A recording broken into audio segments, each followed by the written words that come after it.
La Segunda Guerra Mundial.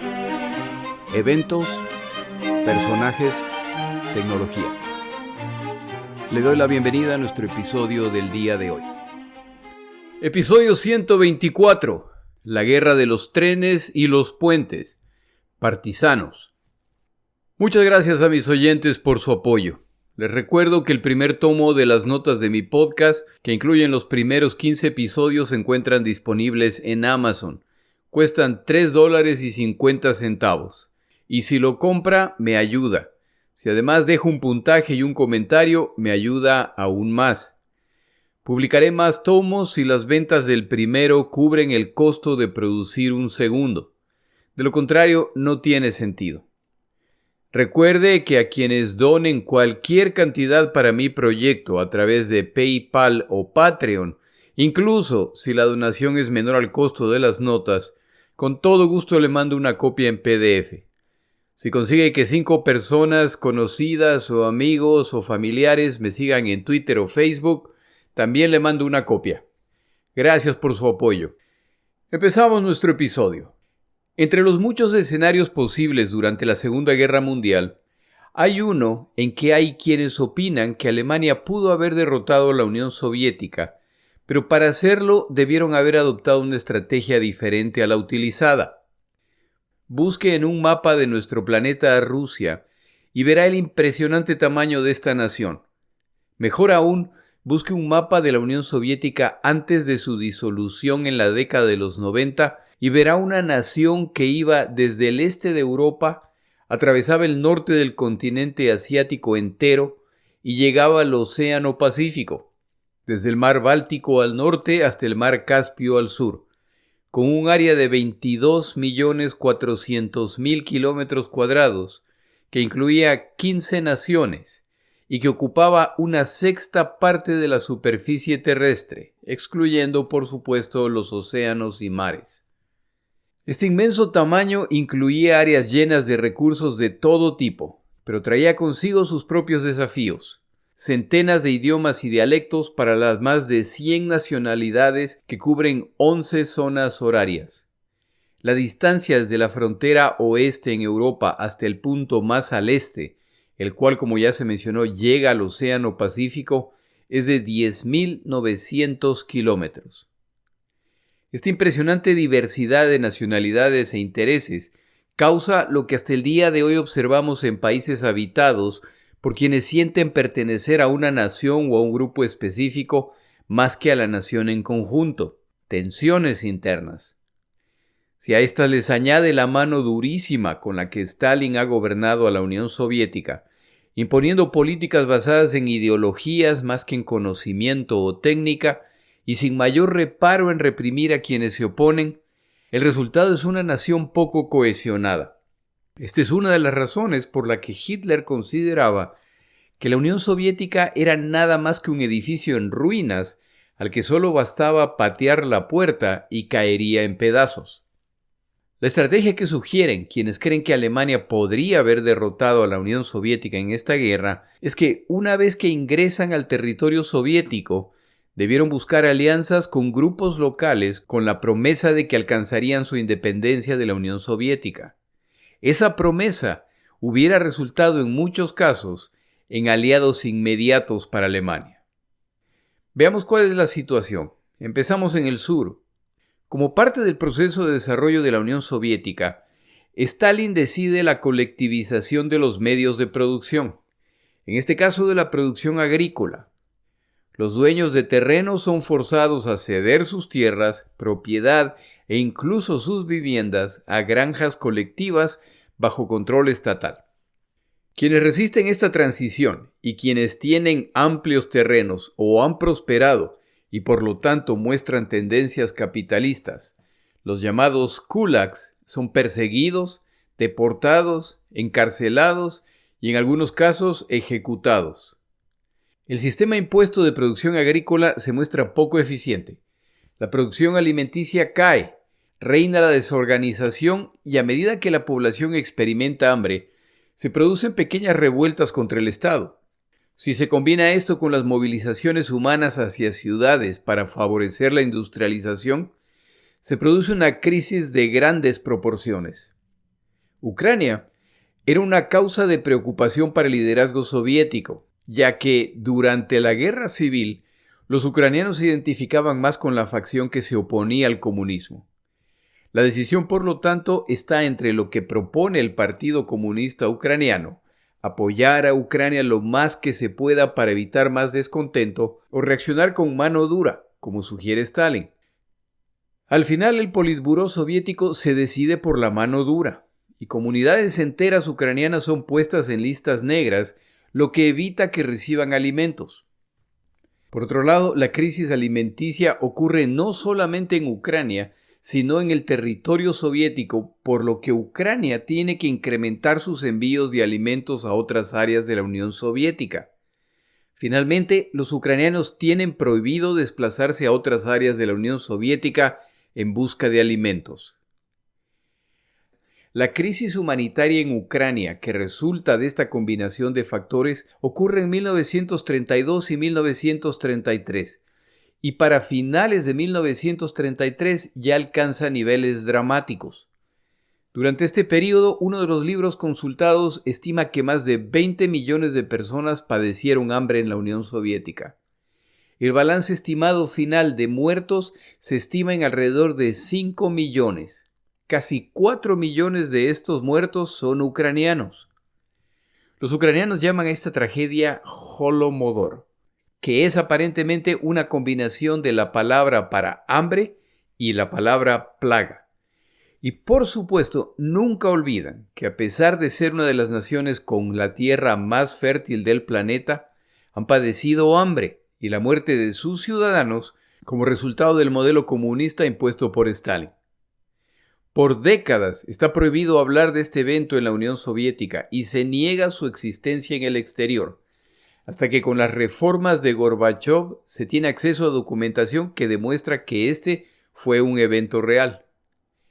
Al iniciarse la invasión alemana de la Unión Soviética, no faltaron simpatizantes ucranianos que recibieron con brazos abiertos a los alemanes y que abiertamente ofrecen que, si el resultado final de esta guerra va a ser la independencia de Ucrania, ellos pelearán del lado alemán.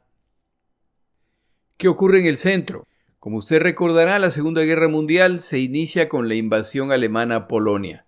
17 días más tarde, la Unión Soviética también invade Polonia desde la frontera este. Estas dos naciones cometen crímenes contra la población civil polaca, que nunca deja de resistir.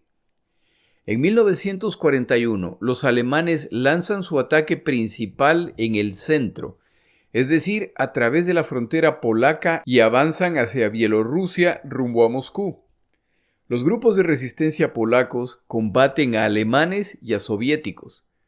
Pero los soviéticos tienen al menos la ventaja de que el gobierno polaco en el exilio se muestra dispuesto a pelear del lado soviético a fin de expulsar a los alemanes a cambio de la promesa de que Polonia recuperará su territorio.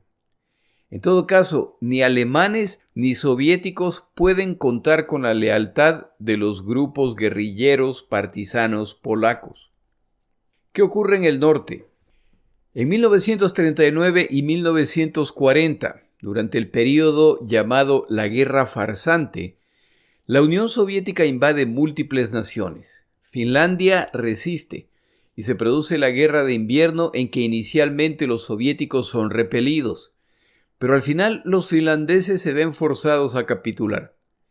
Los soviéticos invaden además Letonia, Estonia y Lituania.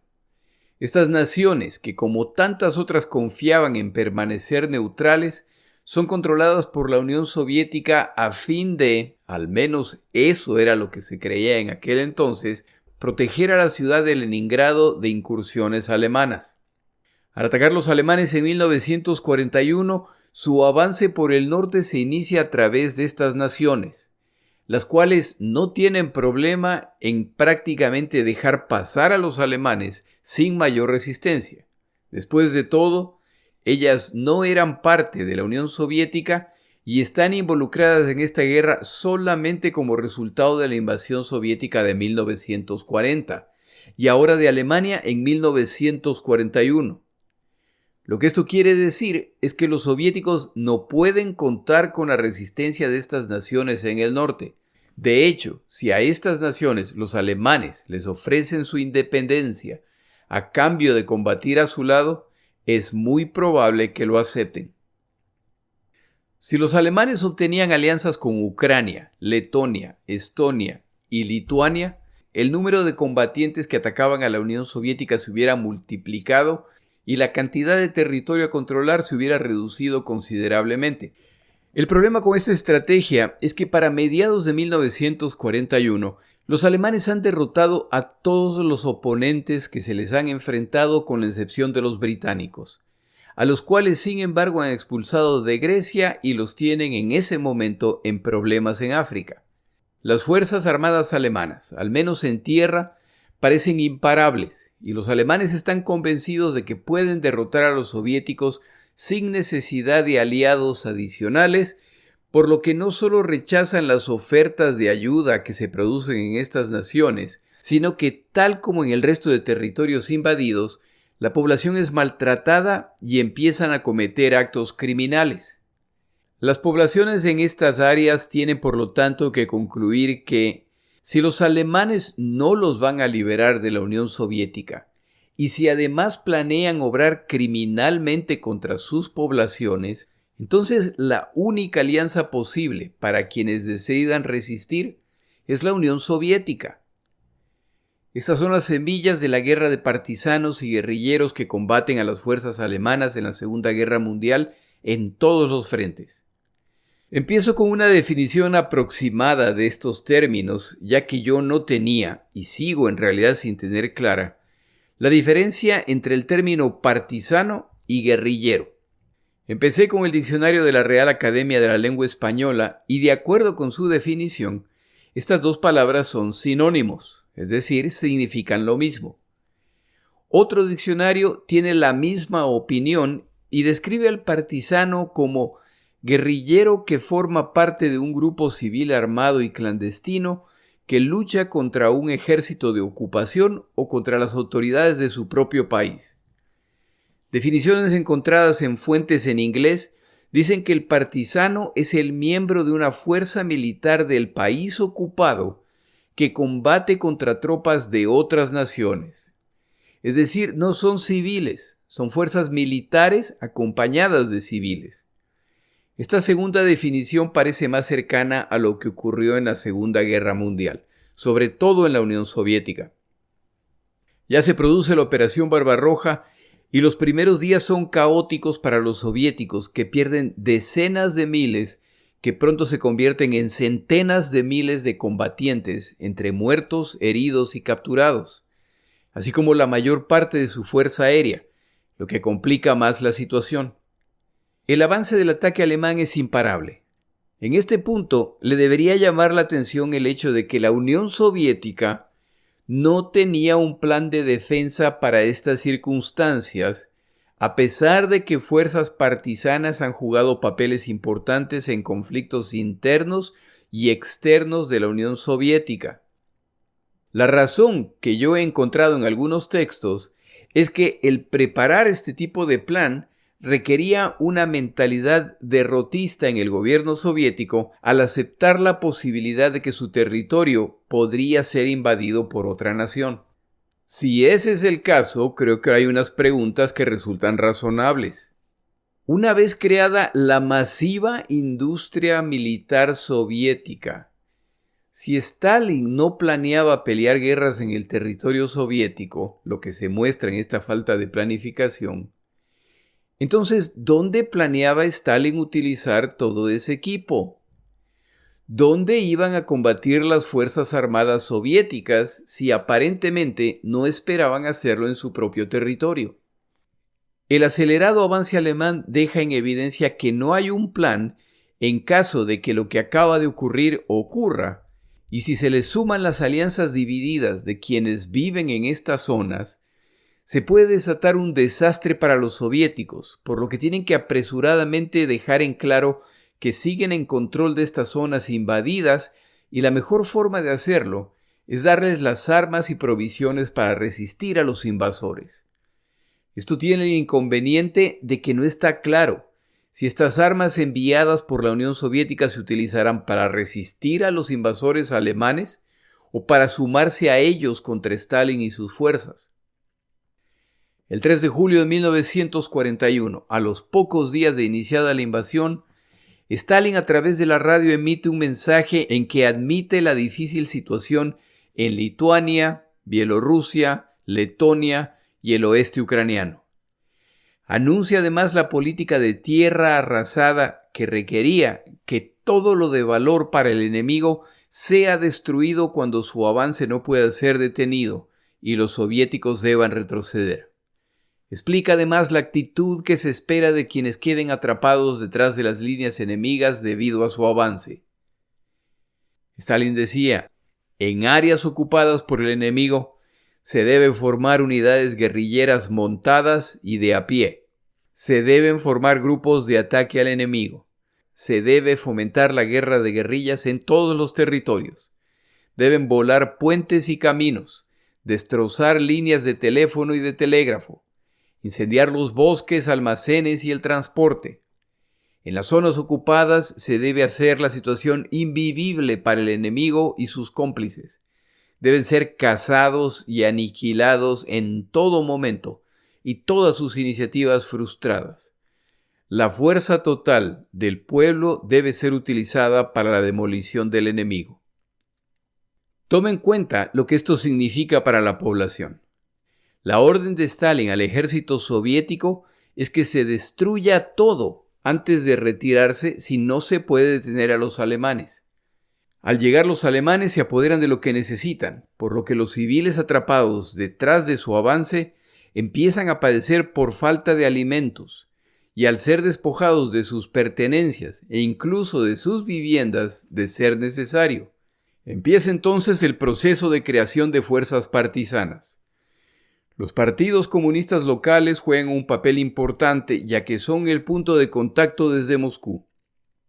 Se emiten instrucciones adicionales que ordenan la destrucción de quienes colaboren con los alemanes y quienes especulen con alimentos u otros bienes. Se empieza a crear no solamente redes partisanas, sino además redes de quienes apoyarán con provisiones, quienes se especialicen en sabotaje y quienes estén a cargo de la propaganda prosoviética. A medida que la crueldad alemana aumenta, se incrementa el número de voluntarios que quieren sumarse a la resistencia. No pasa mucho tiempo para que el Servicio de Inteligencia Soviético, NKVD o NKVD, también empieza a crear sus propios grupos partisanos. Se reclutan para este fin a deportistas de todo tipo, especialmente de deportes de montaña y de equipos de tiro. Estos grupos de partisanos especializados operarán detrás de las líneas soviéticas para identificar y capturar saboteadores y colaboradores con los alemanes. En caso de avance alemán, su última tarea antes de retirarse es destruir la infraestructura y las reservas que podrían servir a los invasores. Pero una vez que las tropas soviéticas se retiran ante el avance alemán, su tarea era esconderse hasta que pase la fuerza alemana principal, mezclarse con la población y entonces empezar a sabotear la retaguardia alemana. Uno de los obstáculos que enfrenta esta estrategia es que la NKVD no confía en las Fuerzas Armadas soviéticas y éstas no confían en la NKVD, por lo que el intercambio de información y la coordinación son deficientes. La tercera fuerza que se suma a los movimientos de resistencia en la retaguardia alemana eran combatientes regulares soviéticos. Como se ha mencionado, el avance alemán a inicios de la Operación Barbarroja es frenético, lo que resulta en batallones e incluso divisiones del ejército soviético que de repente ya están en la retaguardia alemana, al haber estos avanzado de forma agresiva. Los combatientes soviéticos que se encuentran en estas circunstancias ahora están en graves problemas como resultado de la Orden 270 emitida por Stalin el 16 de agosto de 1941. Esta orden demanda que los combatientes soviéticos combatan hasta la muerte y aclara que las rendiciones estaban prohibidas. Quienes no cumplan estas órdenes serían considerados desertores y enviados a prisión o ejecutados. La única opción que le quedaba a los combatientes soviéticos rodeados, sea su culpa o no, era sumarse a los grupos partisanos. Regresar a sus propias líneas podría costarles la vida. Apenas 3 días después de iniciada la Operación Barbarroja, los alemanes empiezan a reportar que vehículos de apoyo, hospitales y las tropas de retaguardia son atacadas por grupos desconocidos.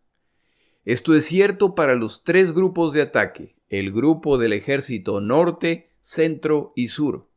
A medida que avanzan las fuerzas alemanas, siguen alimentando a los grupos partisanos que quedan a sus espaldas. A medida que refinan su doctrina de guerra, los soviéticos aclaran las expectativas. Las instrucciones para los grupos de partisanos de la NKVD son claras.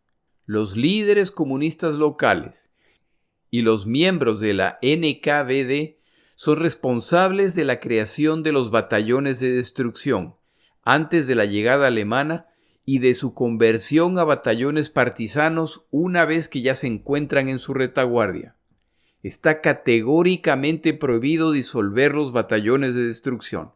Si esto ocurre y se retiran a la retaguardia soviética en vez de a la retaguardia alemana, el líder de ese grupo enfrentará un tribunal de guerra.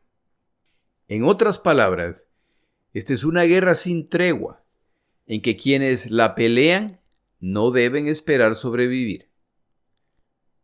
Tomamos una pausa en nuestro episodio.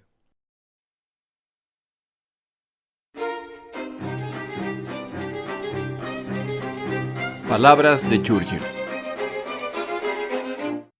El día de hoy traigo una historia contada luego de la muerte de Churchill por un maestro de obra que lo ayudaba en sus proyectos de remodelación en su querida casa de Chartwell.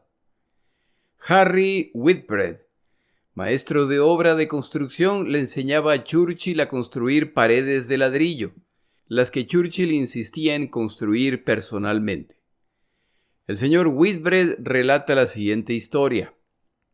Él, Churchill, tenía las manos pequeñas y solía usar 2 pares de guantes.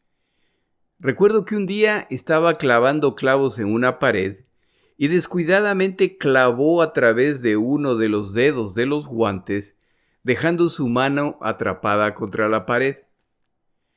Al darse cuenta, me dijo: «Tiggy», ese era mi apodo, «mira lo que he hecho. ¿Y ahora cómo me libero?». «Saque su mano del guante», fue mi respuesta. Churchill se empezó a reír y dijo: «Si seré tonto». Yo respondí: «No fue eso lo que dije». A lo que Churchill respondió: «Pero lo pensaste, lo pensaste».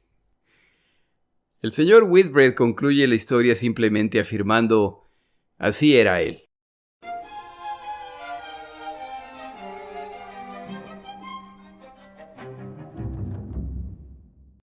Para finales de 1941 se estima que existían 30.000 partisanos en la retaguardia alemana.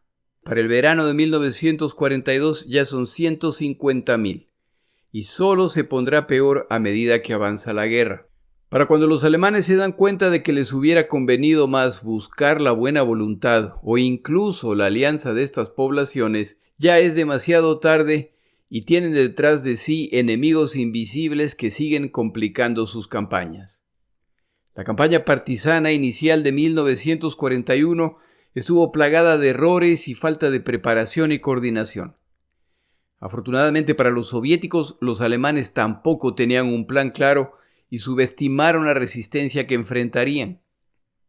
Múltiples grupos alemanes de combatientes, ministerios y tendencias pugnan por la supremacía en esta área, pero tienen luz verde para actuar brutalmente, ya que esta es una guerra de exterminio.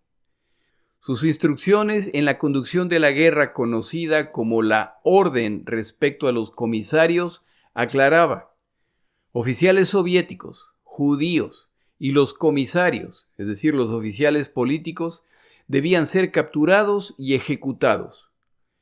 Como esta orden es tremendamente vaga y sin duda se prestó para abusos, más tarde el liderazgo alemán aclara que miembros de las Fuerzas Armadas alemanas que violen leyes internacionales respecto al tratamiento de civiles serán perdonados cuando se gane la guerra.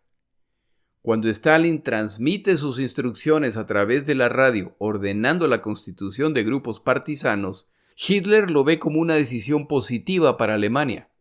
Esa declaración pública del líder soviético ahora permite a las tropas alemanas matar a quienes quieran, bajo la justificación de que eran partisanos o que colaboraban con los partisanos. Nuevamente se pone en evidencia que esta es una guerra sin misericordia. La seguridad de la retaguardia alemana es complicada por la gran cantidad de zonas boscosas y pantanosas que existen en esta zona de la Unión Soviética. Alrededor de 80.000 kilómetros cuadrados de áreas despobladas cubiertas por vegetación. Terreno ideal para los grupos partisanos. A medida que se adentran más en el territorio soviético, los alemanes van creando una retaguardia de un área mayor al territorio de Italia, y ahora tienen que proteger esa área.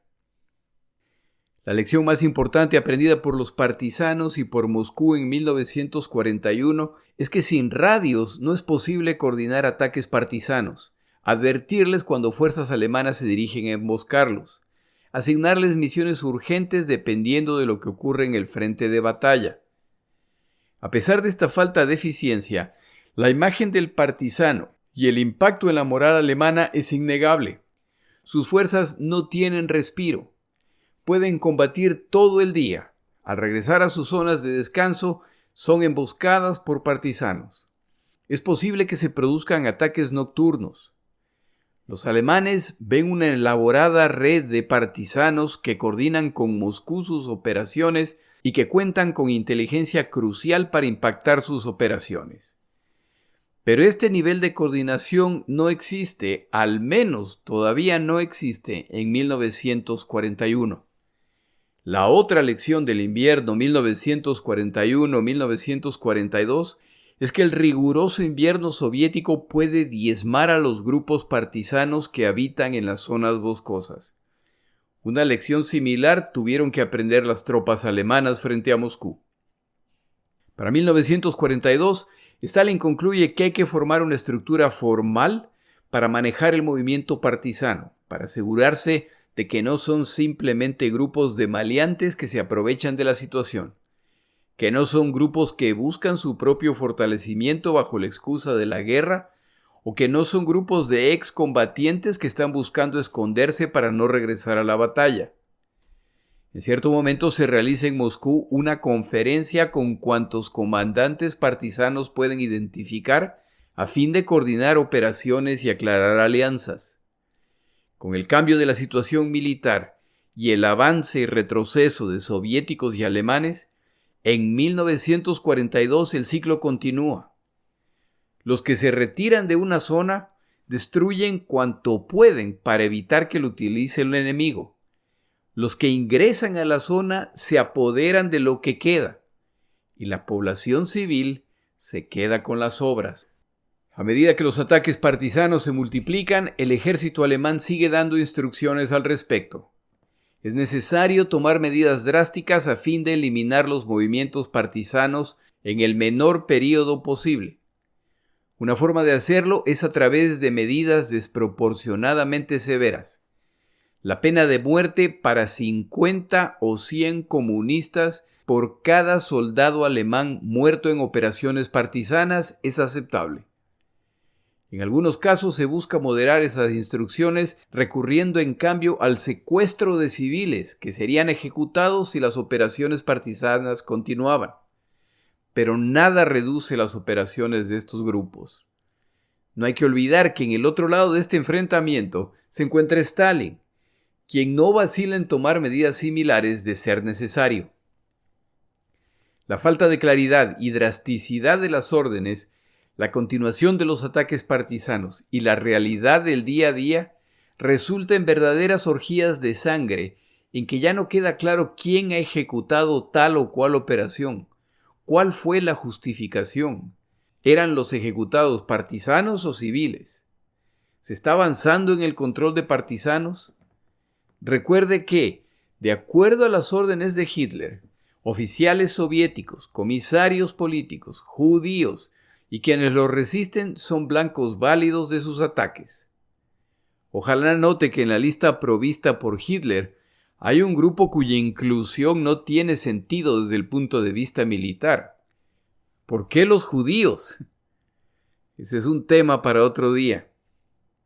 Continúan las ejecuciones de partisanos capturados, de quienes se sospecha son partisanos, de quienes sospechan que apoyan a los partisanos, de quienes salen en la noche, de quienes se desplazan cerca de líneas ferroviarias, ya que podrían estar buscando sabotearlas, de niños que recorren campos de batalla recogiendo munición, etc.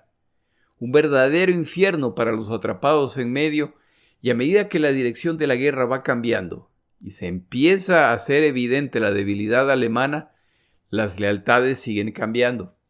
Los alemanes concluyen que deben empezar a lanzar operaciones antipartisanos debido al grave impacto que siguen causando en la retaguardia, lo que podría comprometer las operaciones en el frente. Las fuerzas destinadas para esta tarea podrían estar combatiendo en el frente, pero deben ser desviadas hacia la retaguardia debido a la creciente emergencia. En 1942, la doctrina partisana soviética se vuelve más refinada y ya cuentan con refuerzos de paracaidistas y fuerzas especiales soviéticas dependiendo de la operación. Por vía aérea se los provee de armamento, municiones y vituallas, por lo que los alemanes empiezan a enfrentar ataques mucho más sofisticados.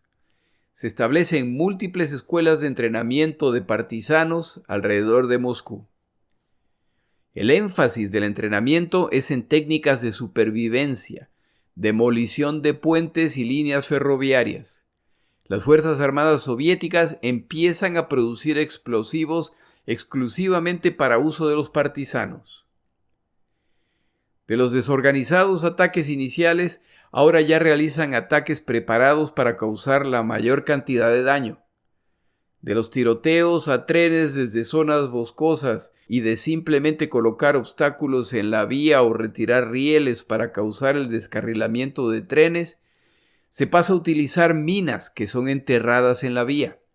Simplemente destrozando la locomotora se detiene al ferrocarril completo. Los alemanes responden a esta estrategia ubicando un vagón frente a la locomotora. El vagón es destrozado por la mina, se lo retira y continúan el viaje. Los partisanos responden con minas calibradas para explotar solo bajo cierta presión.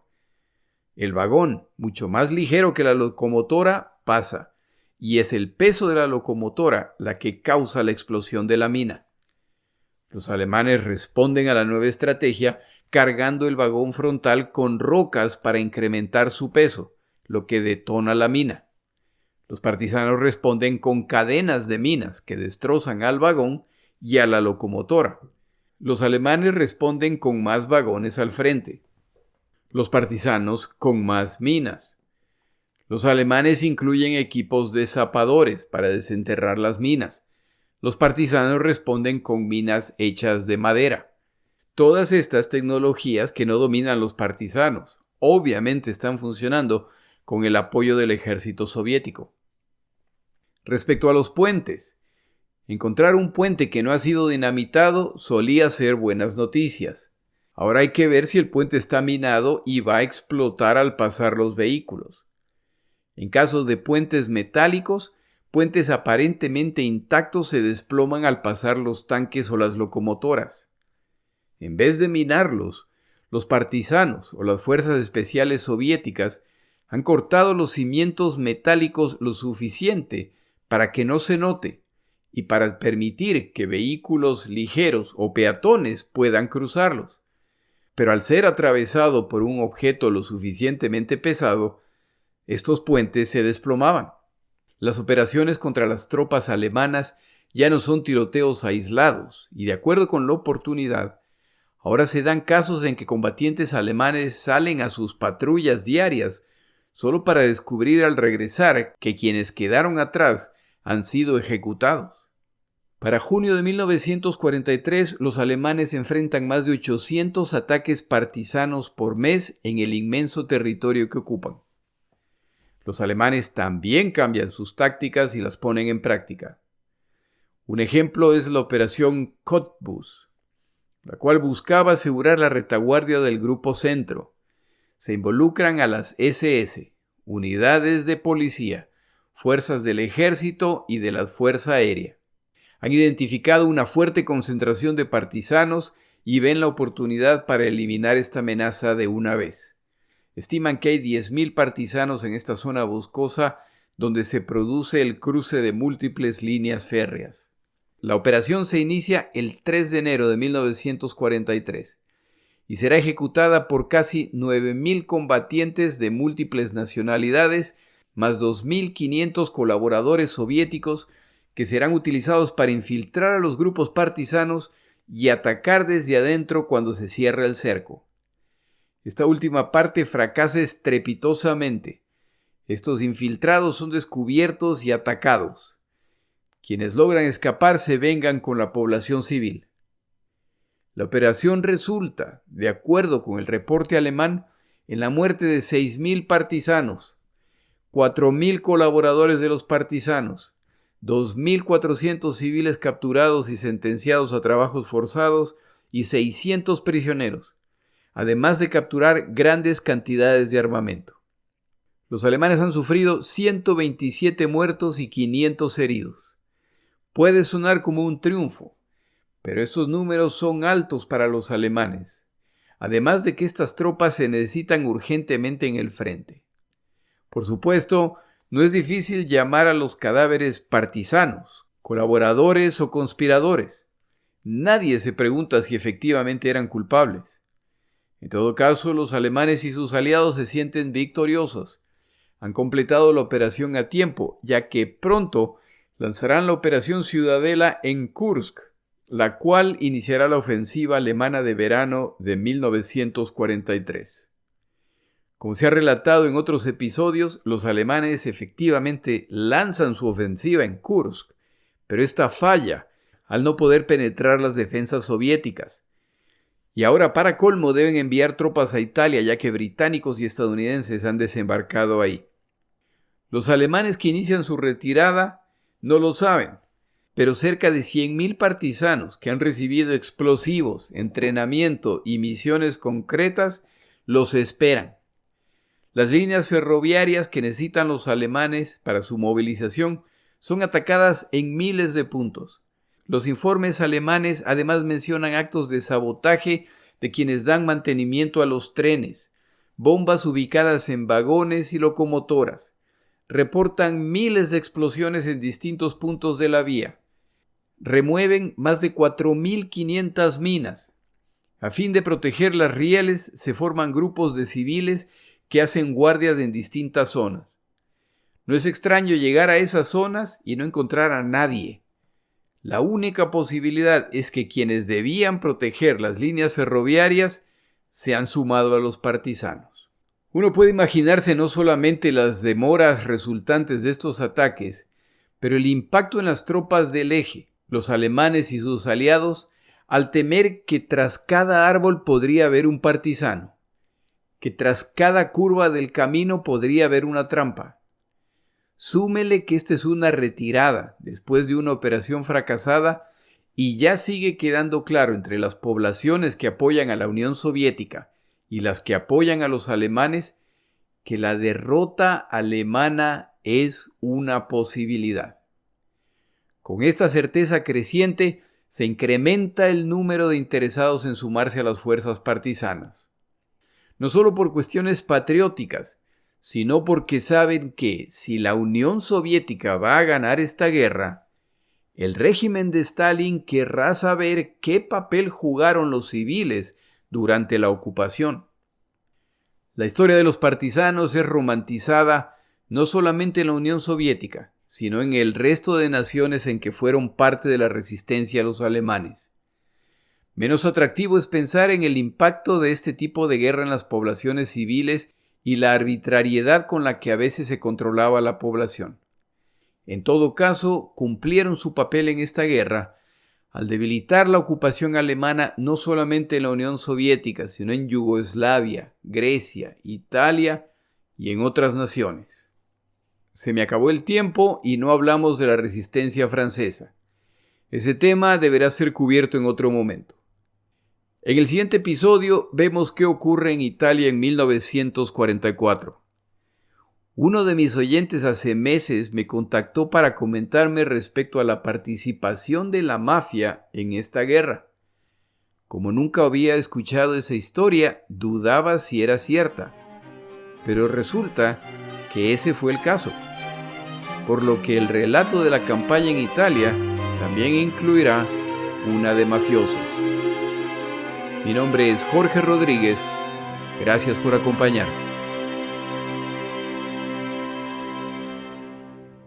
Para información adicional respecto a este episodio, las notas de este podcast, que incluyen la narración de este episodio, así como acceso a resúmenes, videos, documentales y materiales adicionales gratuitos disponibles en el Internet, por favor vaya a Amazon y busque el libro La Segunda Guerra Mundial, Eventos, Personajes, Tecnología.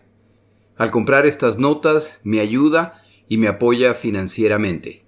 Puede encontrar información adicional en mi página web, lasegundagm.com. Muchas gracias.